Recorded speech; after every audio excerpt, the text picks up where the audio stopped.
Assalamualaikum warahmatullahi wabarakatuh. Selamat pagi Bapak Ibu, para peserta pelatihan kepemimpinan pengawas, para pemimpin birokrasi Indonesia di masa depan. Bertemu kembali dengan saya, Buryani Widya Iswara, Badan Diklat Daerah Istimewa Yogyakarta. Apa kabar hari ini? Semoga selalu sehat dan semangat. Mari kita buka sesi ini dengan penuh semangat. Semangat pagi! Sebelum kita mulai, silakan Bapak Ibu mempersiapkan alat tulisnya. Hari ini kita akan melanjutkan diskusi kita tentang manajemen mutu pada agenda pengertian mutu. Setelah tadi Bapak dan Ibu melakukan brainstorming tentang ceramah manajemen mutu yang sudah Bapak Ibu ikuti. Dengan mengikuti materi ini, Bapak Ibu akan dapat memahami tentang apa itu mutu. Dengan memahami pengertian mutu, maka Bapak Ibu akan mendapatkan gambaran bagaimana kita dapat menghasilkan sesuatu produk yang bermutu. Kita mulai dengan pengertian mutu. Mutu atau juga kita kenal dengan istilah kualitas, menurut Ishikawa adalah kepuasan pelanggan. Sedangkan menurut Crosby, kualitas adalah conformance to requirement atau kesesuaian dengan yang disyaratkan atau distandarkan. Tentu saja persyaratan ini ditetapkan sebelum produk tersebut dihasilkan. Menurut Deming, kualitas adalah kesesuaian dengan kebutuhan pasar atau konsumen. Artinya, sebelum sebuah produk itu dihasilkan, untuk menciptakan mutu harus memperhatikan bagaimana kebutuhan pasar ataupun konsumen kita. Selanjutnya, kalau menurut Juran, mendefinisikan kualitas produk seperti halnya Deming, yaitu kualitas adalah kecocokan penggunaan untuk memenuhi kepuasan pelanggan. Jika dikaitkan dengan definisi Crosby yang tadi saya sampaikan, maka persyaratan sebuah produk selain harus ditetapkan berdasarkan ilmu pengetahuan, juga harus memperhatikan kebutuhan pasar atau konsumen. Menurut Feigenbaum, kualitas adalah kepuasan pelanggan sepenuhnya, full customer satisfaction, yang berarti sebuah produk harus betul-betul memuaskan pelanggannya. Sedangkan Garvin dan Devin mendefinisikan kualitas sebagai sebuah kondisi dinamis yang berhubungan dengan produk, manusia, tenaga kerja, proses dan tugas, serta lingkungan yang memenuhi atau melebihi harapan pelanggan atau konsumen. Hal ini berarti untuk menciptakan sebuah produk berkualitas, maka keterlibatan tenaga kerja, proses yang selanjutnya akan dibagi-bagi menjadi tugas dan lingkungan kerja sangat besar untuk dapat memberikan kepuasan kepada pelanggan. Terakhir, menurut sistem manajemen mutu yang kita kenal juga dengan ISO, mutu dapat diartikan sebagai derajat karakteristik yang melekat pada produk yang mencukupi persyaratan atau keinginan pelanggan. Nah, dari berbagai pengertian tentang mutu yang sudah saya sampaikan tadi, maka dapat disimpulkan bahwa mutu adalah yang pertama, mencakup usaha untuk memenuhi atau melebihi harapan pelanggan. Yang kedua, kualitas mencakup produk, tenaga kerja, proses, dan lingkungan di mana produk tersebut dihasilkan. Dan yang ketiga, kualitas merupakan kondisi yang selalu berubah atau dinamis. Apa yang dianggap bermutu saat ini belum tentu di masa mendatang masih dianggap bermutu atau bisa juga berkurang kualitasnya. Setelah kita memahami pengertian tentang mutu, maka mari kita perhatikan contoh-contoh tentang bagaimana suatu mutu berpengaruh terhadap sebuah produk. Di layar, Bapak Ibu bisa menyaksikan gambar Candi Borobudur, tembok raksasa Cina, dan piramida di Mesir. Tiga bangunan ini merupakan contoh sebuah produk masa lalu yang bermutu sampai saat sekarang. Masih dapat dinikmati dan berfungsi dengan baik. Selanjutnya, contoh produk masa kini yang juga bermutu, misalnya kereta cepat yang mampu melaju sampai dengan 600 km per jam, dan pesawat ulang-alik yang mampu menembus atmosfer dan kembali lagi ke bumi dalam keadaan baik. Bapak Ibu tentu mempunyai contoh lain tentang produk yang bermutu.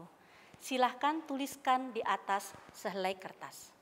Di sisi lain, Bisa kita lihat juga contoh produk yang tidak menjamin mutu.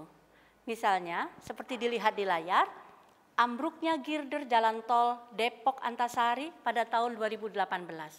Dan saya yakin Bapak Ibu juga mempunyai banyak referensi tentang produk-produk yang tidak memperhatikan mutu. Sehingga produk tersebut tidak dapat berfungsi dengan baik atau justru menimbulkan kerugian. Silahkan Bapak Ibu mencari beberapa kasus tentang kegagalan sebuah produk dalam menjamin mutunya dan dampak yang ditimbulkannya.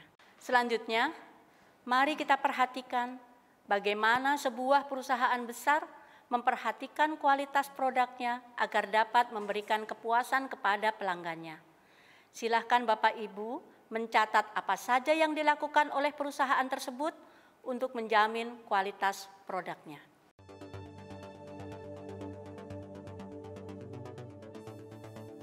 Sporty, safe, innovative. Mercedes-Benz stands for fascination, perfection, and social and environmental responsibility. The Sindelfingen plant builds vehicles which have been an inspiration for decades. They are the product of an elaborate manufacturing process. Our highly complex systems in the pressing plant process a broad range of steel and aluminum panels with the highest speed and a pressing force of up to 7,400 tons. We manufacture the tools ourselves at the Sindelfingen plant. Automated tool changing enhances the flexibility of our presses. The body shop is where the body shells of our vehicles are assembled with the greatest precision.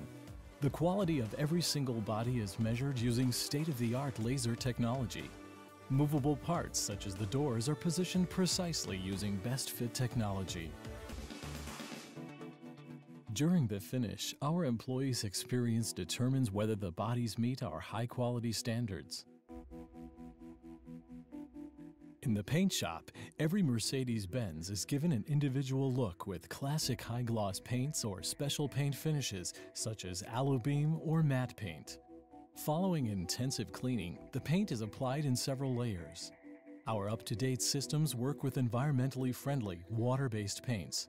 The final coat is a highly scratch-resistant clear nano coat, which provides lasting protection.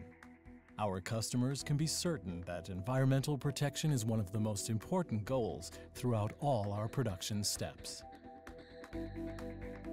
The vehicles are assembled in a fixed sequence known as the string of pearls. All assembly steps are prepared in accordance with this inline sequencing.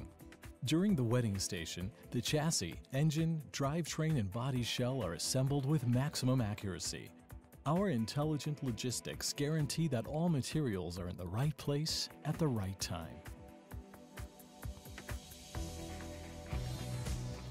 At the end of the assembly line, every Mercedes-Benz receives its star.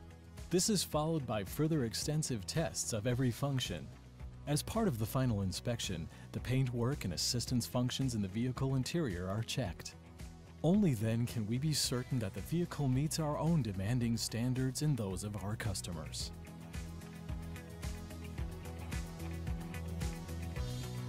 Mercedes-Benz vehicles perfectly combine quality and comfort, safety and elegance. Our objective, the best or nothing.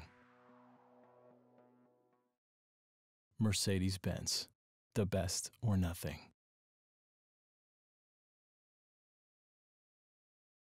Baik Bapak Ibu, setelah melihat video tadi, silakan Bapak Ibu diskusikan dengan teman-teman sehingga Bapak Ibu dapat merumuskan hal-hal yang perlu diperhatikan untuk dapat menghasilkan sebuah produk yang bermutu.